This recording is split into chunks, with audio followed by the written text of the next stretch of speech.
യേശുക്രിസ്തുവിന്റെ പരിശുദ്ധമായ നാമത്തിൽ എല്ലാവർക്കും എൻ്റെ സ്നേഹവന്ദനം അറിയിക്കുന്നു. ഒരു പ്രാവശ്യം കൂടെ നമുക്ക് ഒരുമിച്ച് ദൈവത്തിന്റെ മാറ്റമില്ലാത്ത വചനം ശ്രവിക്കുവാൻ കേൾക്കുവാൻ തക്കോണം ദൈവം നമ്മെ സഹായിക്കുന്നല്ലോ.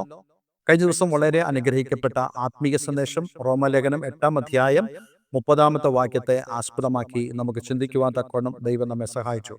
മുൻ നിയമിച്ചവരെ അവൻ വിളിച്ചു, വിളിച്ചവരെ നീതീകരിച്ചു, നീതീകരിച്ചവരെ തേജസ്കരിച്ചും ഇരിക്കുന്നു.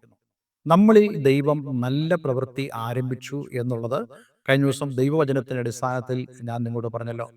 നമ്മളിൽ ദൈവം തൻ്റെ ആ നല്ല പ്രവൃത്തി ആരംഭിച്ചത് നമ്മുടെ ജനനശേഷമല്ല, മറിച്ച് ലോകസ്ഥാപനത്തിന് മുമ്പ് തന്നെയാണ് ദൈവം നമ്മളിൽ തൻ്റെ നല്ല പ്രവൃത്തിയെ ആരംഭിച്ചത്. നമ്മളെപ്പോഴും ദൈവത്തിന് മുമ്പാകെ, അല്ലെങ്കിൽ നമ്മളെപ്പോഴും ദൈവത്തോട് പറയുന്ന കാര്യമാണ്, ദൈവമേ നീ എന്നെ സഹായിക്കണം, എന്നെ അറിയണമേ. ദൈവം നമ്മെ അറിയുന്നില്ല എന്നുള്ളത് ഒരിക്കലും നമ്മൾ ചിന്തിക്കരുത്. കാരണം മറ്റെല്ലാവരെക്കാൾ ഉപരിയായി ദൈവം നമ്മെ അറിയുന്നു. ലോകസ്ഥാപനത്തിന് മുമ്പ് ദൈവം നമ്മെ അറിഞ്ഞു. നമ്മെ ക്രിസ്തുവിൽ തിരഞ്ഞെടുത്തു എന്നുള്ളതും നമ്മൾ മനസ്സിലാക്കുന്നു. ഒരിക്കലും ചിന്തിക്കരുത് നമ്മുടെ ഈ ഭൂമിയിലെ വാസത്തിലാണ് ദൈവം നമ്മെ തെരഞ്ഞെടുക്കുന്നതെന്ന്. അങ്ങനെയല്ല. ലോകസ്ഥാപനത്തിന് മുമ്പേ നമ്മെ കർത്താവ് തിരഞ്ഞെടുത്തു. കഴിഞ്ഞ ദിവസം ഞാൻ പറഞ്ഞതുപോലെ, വെളിച്ചമുണ്ടാകട്ടെ എന്ന് ദൈവം പറയുന്നതിന് മുമ്പ് തന്നെ ദൈവം എന്നെ കണ്ടു, എന്നെ ദൈവം മുൻ നിയമിച്ചു. ഈ മുൻനിയമനം എന്ന് പറയുന്നത് ദൈവത്തിന്റെ മുന്നറിവിൽ നിന്നാണ് ദൈവം അത് ചെയ്യുന്നത്. ഒരിക്കലും നമ്മുടെ അവസ്ഥ വെച്ച് നമ്മൾ ദൈവത്തെ ചിന്തിക്കരുത്. ദൈവം അങ്ങനെയുള്ള ആളല്ല. മറിച്ച് ദൈവത്തിന് മുൻനിർണയങ്ങളും മുന്നറിവുമുണ്ട്. ആ മുന്നറിവിൽ ദൈവം നമ്മെ മുൻ നിയമിച്ചു. ഇതിന്റെ ആഴം എന്ന് പറയുന്നത് വളരെ വലുതാണ്. എനിക്കത് വചനത്തിലൂടെ സംസാരിക്കാൻ പോലും വളരെ ബുദ്ധിമുട്ടുള്ള കാര്യമാണ്. ആ ദൈവത്തിന്റെ ആ അറിവ്, അവന്റെ ആ സ്നേഹത്തിന്റെ ആഴം, ദൈവത്തെക്കുറിച്ചുള്ള വെളിപ്പാട്, അതൊക്കെ വളരെയധികം ആഴമുള്ള കാര്യങ്ങളാണ്. പക്ഷെ നമ്മുടെ അറിവിൽ വെച്ച് മാത്രമേ നമുക്കത് സംസാരിക്കാൻ കഴിയത്തുള്ളൂ. പക്ഷെ എങ്കിലും നമ്മൾ ദൈവത്തിന്റെ വചനം സംസാരിക്കുമ്പോൾ ദൈവത്തിന്റെ ആത്മാവ് അതിനുള്ളതായ ഒരു കഴിവ്, ഒരു പ്രാപ്തി ദൈവം നമുക്ക് നൽകും. ഞാൻ ആ പ്രാപ്തിയിൽ നിന്നുകൊണ്ടാണ് സംസാരിക്കുന്നത്. അതുകൊണ്ട് എന്നെ കേൾക്കുന്ന പ്രിയമുള്ളവരെ, ദൈവം നിങ്ങളെ മുൻ നിയമിച്ചു എന്നുള്ള കാര്യം നിങ്ങൾക്ക് പൂർണ്ണമായും ബോധ്യപ്പെടുവാൻ ഇടയാകണം. അത് ബോധ്യപ്പെടുന്നത് ദൈവത്തിന്റെ പരിശുദ്ധാത്മാവിന്റെ സഹായത്തോടു കൂടിയാണ്. ഞാൻ ഈ ഒരു കാര്യം മനസ്സിലാക്കിയപ്പോൾ ഞാൻ പൂർണ്ണമായി വിശ്വസിക്കുന്നു, ദൈവത്തിന്റെ പരിശുദ്ധാത്മാവാണ് എൻ്റെ ബുദ്ധിക്ക് നിരക്കാത്തതായ, എൻ്റെ ബുദ്ധിക്ക് അപ്പുറമുള്ളതായ ഈ ദൈവത്തിന്റെ ആ അറിവിനെ കുറിച്ച്, ദൈവത്തിന്റെ ആ പ്രവൃത്തിയെക്കുറിച്ച് ഉൾക്കൊള്ളുവാൻ എനിക്ക് സാധിക്കുന്നത്. ഒരുപക്ഷെ എന്നെ കേൾക്കുന്ന നിങ്ങൾക്ക് എല്ലാവർക്കും അത് സാധ്യമാണോ എന്ന് എനിക്കറിയില്ല.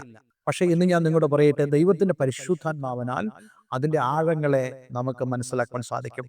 അപ്പോസ്തലൻ പൗലോസ് പലപ്പോഴും അത്ഭുതപ്പെട്ടു പറയുന്നു, ഹാ ദൈവത്തിന്റെ ജ്ഞാനമേ, അവന്റെ അറിവേ എന്നൊക്കെ അപ്പോസ്തലൻ പൗലോസ് പറയുക. അതിന്റെ ആഴം എത്ര വലുതാ നോക്കണേ. ദൈവം നമ്മെ മുൻ നിയമിച്ചു. അടുത്തത്, മുൻ നിയമിച്ചവരെ ദൈവം വിളിച്ചു. ഞാൻ കഴിഞ്ഞ ദിവസം പറഞ്ഞു, ആ വിളി വരുന്നത് സുവിശേഷത്താലാണ്. അപ്പോസ്തലൻ പൗലോസ് അതാണല്ലോ പറഞ്ഞത്, സുവിശേഷത്താലാണ് നിങ്ങൾ വിളിക്കപ്പെട്ടിരിക്കുന്നത്. ഇനി അപ്പോസ്തലൻ പൗലോസ് തന്നെ 1 കൊരിന്ത്യർ 15-ാം അധ്യായം അതിന്റെ 1 മുതൽ 8 വരെയുള്ള വേദഭാഗങ്ങളിൽ നമ്മളോട് അറിയിച്ചതായ സുവിശേഷത്തിന്റെ ചില പ്രധാനപ്പെട്ട കാര്യങ്ങളെക്കുറിച്ച് താൻ പറയുന്നുണ്ട്. നമുക്ക് ആ വേദഭാഗം ഇന്ന് വായിക്കാം. എന്നാൽ സഹോദരന്മാരെ, ഞാൻ നിങ്ങളോട് സുവിശേഷിച്ചതും നിങ്ങൾക്ക് ലഭിച്ചതും നിങ്ങൾ നിൽക്കുന്നതും നിങ്ങൾ വിശ്വസിച്ചതും വൃഥാവല്ലെന്ന് വരികിൽ നിങ്ങൾ രക്ഷിക്കപ്പെടുന്നതുമായ സുവിശേഷം നിങ്ങൾ പിടിച്ചുകൊണ്ടാൽ ഞാൻ ഇന്ന വിധം നിങ്ങളോട് സുവിശേഷിച്ചിരിക്കുന്നു എന്ന് നിങ്ങളെ ഓർപ്പിക്കുന്നു. സുവിശേഷം മനുഷ്യരാൽ സുവിശേഷിക്കുന്നതാണ്. കഴിഞ്ഞ ദിവസം ഞാൻ പറഞ്ഞല്ലോ, ആര് സുവിശേഷം പറഞ്ഞാലും അത് ദൈവത്തിന്റെ ഒരു ഇൻവിറ്റേഷനാണ്. പ്രസംഗിക്കുന്ന ആളുകളെ നോക്കിയല്ല നമ്മൾ സുവിശേഷത്തെ വിലയിരുത്തേണ്ടത്. സുവിശേഷം ദൈവത്തിൻ്റെതാണെന്ന് നമ്മൾ ഒരിക്കലും മറന്നു പോകരുത്. അതായത് ആ ക്ഷണം ദൈവത്തിൻ്റെതാണെന്ന് നമ്മൾ ഒരിക്കലും മറന്നു പോകാൻ പാടില്ല. അത് നമ്മൾക്ക് ലഭിച്ചതാണ്. അതുപോലെ ആ സുവിശേഷത്തിലാണ് നമ്മൾ നിൽക്കുന്നത്. അതുപോലെ നമ്മൾ ഈ സുവിശേഷത്തിൽ വിശ്വസിക്കുന്നു. നമ്മുടെ ജീവിതത്തിന്റെ എല്ലാ കാര്യങ്ങളും ഈ സുവിശേഷത്തിലൂടെ നമുക്ക് ലഭിച്ച ക്ഷണത്തിന്റെ അടിസ്ഥാനത്തിലാണ്, ഇൻവിറ്റേഷന്റെ അടിസ്ഥാനത്തിലാണ്. ആ ഒരു കാര്യം നമ്മൾ ആരും മറന്നു പോകരുത്. ബൈ ബർത്ത് ക്രിസ്ത്യാനിറ്റി എന്ന് പറയുന്ന ഒരു കാര്യമില്ല. ബൈ ബർത്ത് ആരും ക്രിസ്ത്യൻ ആകുന്നുമില്ല. ഒരുപക്ഷെ നമുക്ക് ക്ലെയിം ചെയ്യാവുന്ന മാത്രമേ ഉള്ളൂ. പക്ഷേ സുവിശേഷം കേട്ടെങ്കിൽ മാത്രമേ ദൈവത്തിങ്കിലേക്കുള്ള ആ ക്ഷണം നമുക്ക് ലഭിക്കുകയുള്ളൂ.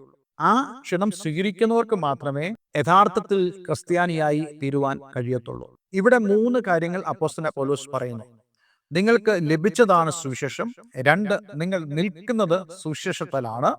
അടുത്തത്, നിങ്ങൾ വിശ്വസിക്കുന്നത് അല്ലെങ്കിൽ വിശ്വസിക്കേണ്ടത് സുവിശേഷമാണ്. അടുത്തത്, സുവിശേഷത്തിന്റെ ഉദ്ദേശം എന്താണെന്ന് ഇവിടെ പറയുന്നു. 2-ാമത്തെ വാക്യത്തിൽ ഇങ്ങനെ നമ്മൾ വായിക്കുന്നു, നിങ്ങൾ രക്ഷിക്കപ്പെടുന്നതുമായ സുവിശേഷം.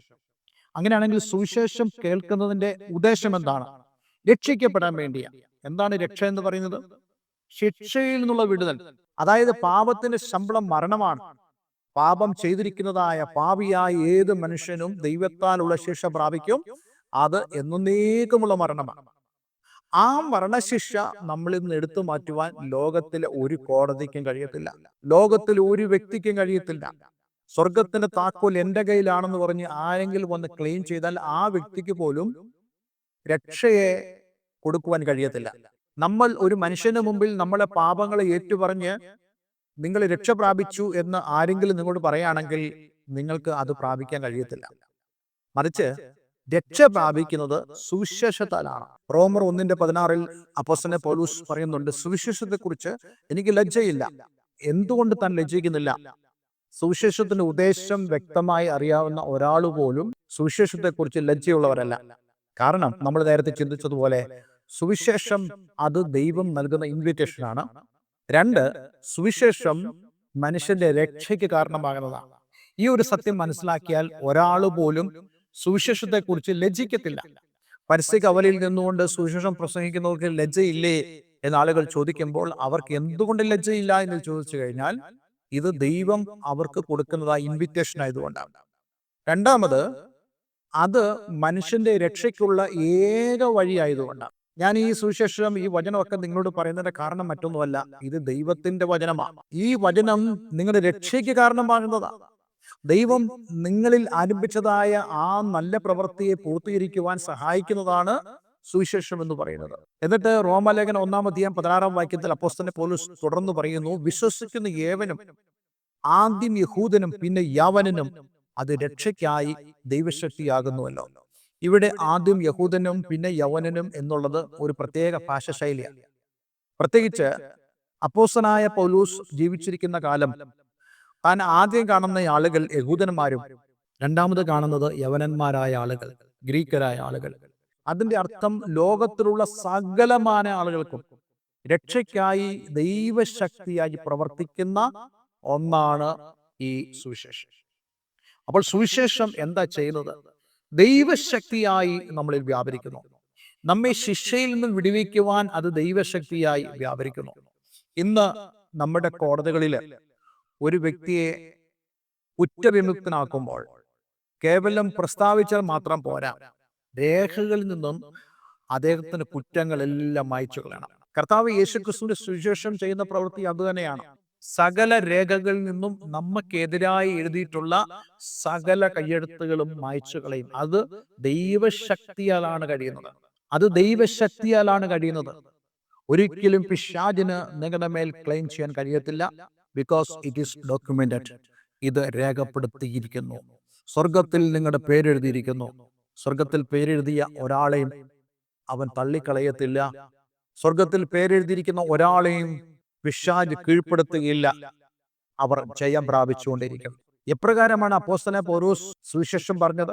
അതിനെക്കുറിച്ച് അപ്പോസ്തലൻ പൗലോസ് 1 കൊരിന്ത്യർ 15-ാം വാക്യം തൊട്ട് പറയുന്നുണ്ട്, ക്രിസ്തു നമ്മുടെ പാപങ്ങൾക്ക് വേണ്ടി തിരുവെഴുത്തുകളിൻ പ്രകാരം മരിച്ചു, അടക്കപ്പെട്ട് തിരുവെഴുത്തുകളിൻ പ്രകാരം 3-ാം നാൾ ഉയർത്തെഴുന്നേറ്റ് കേഫാവിനും പിന്നെ 12 പ്രത്യക്ഷനായി എന്നിങ്ങനെ ഞാൻ ഗ്രഹിച്ചത് തന്നെ നിങ്ങൾക്ക് ആദ്യമായി ഏൽപ്പിച്ചു തന്നുവല്ലോ.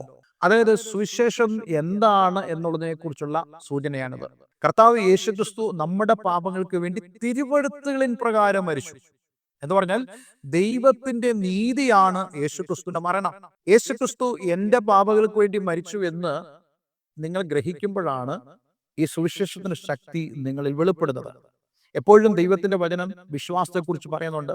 വിശ്വസിക്കുക വഴിയാണ് നമുക്ക് ദൈവത്തിൽ നിന്നും പ്രാപിക്കാൻ കഴിയുന്നത്.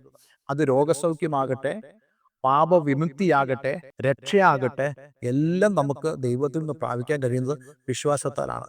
ഒരിക്കലും കാഴ്ചയാലല്ല, വിശ്വാസത്താൽ അത്രയെന്ന് ദൈവത്തിന്റെ വചനം പറയുന്നു. അപ്പോൾ ഇതാണ് ഈ സുവിശേഷം എന്ന് പറയുന്നത്. അതുകൊണ്ട് എന്നെ കേൾക്കുന്ന പ്രിയമുള്ളവരെ, ഇന്ന് ഞാൻ നിങ്ങളോട് പറയാൻ ആഗ്രഹിക്കുന്ന പ്രധാനപ്പെട്ട കാര്യം, ദൈവം നമ്മെ വിളിച്ചു എന്ന് പറയുമ്പോൾ ആ വിളിയിൽ സുവിശേഷത്തിന്റെ ശക്തിയാണ് നമ്മൾ വെളിപ്പെട്ടത്. കേവലം ഈ ഭൂമിയിൽ എന്തെങ്കിലും കണ്ടുകൊണ്ടല്ല നമ്മൾ രക്ഷിക്കപ്പെടേണ്ടത്. ഒരു സഭകളോ ഒരു പള്ളിയോ അതിലുള്ള വസ്തുക്കളോ ഒരിടത്ത് കൂടുന്ന ആളുകളോ അവരുടെ നിറമോ അവരുടെ സമ്പത്തോ അവരുടെ ധനമോ ഒരു കല്ലറയോ അല്ലെങ്കിൽ പള്ളിയുടെ വരുമാന മാർഗങ്ങളോ ഒന്നുമല്ല നമ്മുടെ രക്ഷയ്ക്ക് അടിസ്ഥാനം.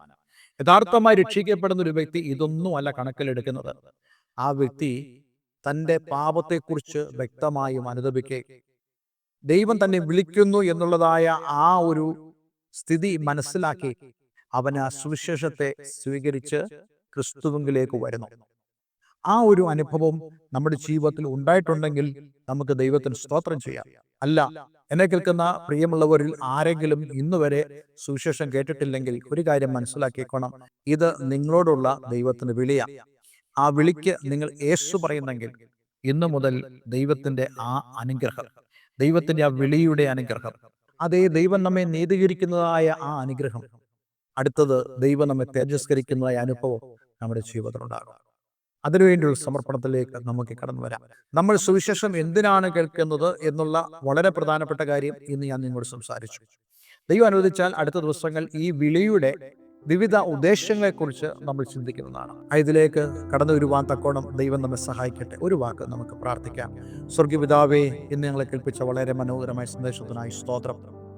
ദൈവമേ, ഞങ്ങളുടെ രക്ഷയ്ക്കായിട്ടാണല്ലോ ഞങ്ങൾ സുവിശേഷം കേട്ടത്. സുവിശേഷം ദൈവത്തിൻ്റെ വിളിയാണ് എന്ന് ഞങ്ങൾക്ക് ഗ്രഹിപ്പാൻ തക്കോണം അങ്ങ് സഹായിച്ചതിനായി സ്തോത്രം. എന്നെ കേൾക്കുന്ന ആരെങ്കിലും ഈ സുവിശേഷത്തിൻ്റെ വിളി കേട്ടിട്ടില്ലെങ്കിൽ അവരുടെ ജീവിതത്തിൽ അതിനുള്ള അവസരം ഉണ്ടാകണമെന്ന് പ്രാർത്ഥിക്കുന്നു. ഞങ്ങളുടെ രക്ഷയ്ക്കായി സുവിശേഷം കാരണമായി തീരുമെന്നും ഞങ്ങളുടെ ശിക്ഷയിൽ നിന്നുള്ള വിടുതൽ സുവിശേഷം കേൾക്കുന്നതിലൂടെ ഞങ്ങൾക്ക് സംഭവിക്കുമെന്നും ഞങ്ങൾ തിരിച്ചറിയുന്നു. ഈ വചനം കേട്ട ഏവരെയും ഞാൻ യേശുവിൻ്റെ നാമത്തിൽ അനുഗ്രഹിക്കുന്നു. പ്രാർത്ഥന കേട്ടതിനായി നന്ദി. യേശു ക്രിസ്തുവിൻ നാമത്തിൽ തന്നെ. ആമേൻ, ആമേൻ. ഇന്നത്തെ വേദവചനം നിങ്ങളുടെ ജീവിതത്തിൽ വളരെ അനുഗ്രഹപ്രദമായി തീർന്നു എന്ന് ഞാൻ വിശ്വസിക്കുന്നു. ഈ സ്ക്രീനിൽ കാണുന്ന ഫോൺ നമ്പറിൽ ഞങ്ങളെ വിളിക്കുക. എല്ലാവരും ദൈവം അനുഗ്രഹിക്കട്ടെ. Have A nice day. God bless you all.